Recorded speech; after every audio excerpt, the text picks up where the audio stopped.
మన దేవుడు గొప్పవాడు, ఆ గొప్పవాని పేరు యెహోవా. ఆయన మనకు సదాకాలము దేవుడై ఉన్నాడు. సదాకాలం ఉన్నాడు కదా. సదాకాలం ఉన్న దేవుడు దేవుడుగా ఉండడమే కాదు గాని తోడై ఉన్నాను అని తెలియజేస్తున్నాడు. ఎప్పటి వరకు? సదాకాలము తోడుగా ఉంటాడు. అంటే సదాకాలము మనము జీవించినంత కాలములో మనకేమి భయాలు అభ్యంతరాలు రావంటారా? ఖచ్చితంగా వస్తాయి. ఎన్ని అభ్యంతరాలు వచ్చినా, ఎన్ని సమస్యలు వచ్చినా, ఎన్ని పోరాటాలు వచ్చినా, ఏ విధమైన అపజయాలు మనల్ని వెంటాడినప్పటికీ కూడా దేవుడు మనకు ఏమై ఉంటానన్నాడు? తోడుగా ఉంటాను అన్నాడు. తోడుగా ఎప్పుడు ఎలాగున తోడై ఉంటానంటే యెహోషువ గ్రంథములో 1వ అధ్యాయములో 6వ వచనములో వ్రాయబడినటువంటి వాక్య భాగం ఏమైందంటే, యెహోషువతో దేవుడు మాట్లాడుతున్నాడు.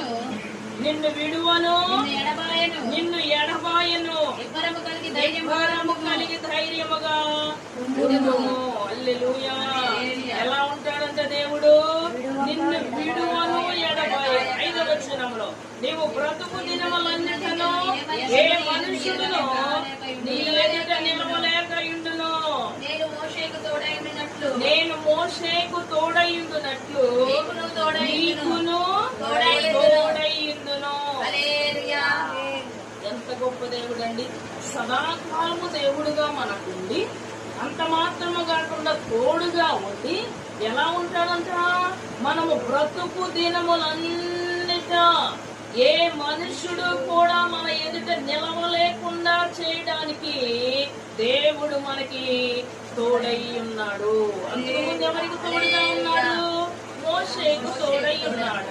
మోషేకు తోడై ఉన్న దేవునిని ఇప్పుడు నేను యెహోషువకు కూడా నేను తోడుగా ఉంటాను అన్నాడు కదా. యెహోషువకు తోడుగా ఉండడమే కాదు గాని ఇప్పుడు కొత్త నిబంధనలోనికి వచ్చేసరికి ఏమంటున్నాడు? సదాకాలము యుగ సమాప్తి వరకు నేను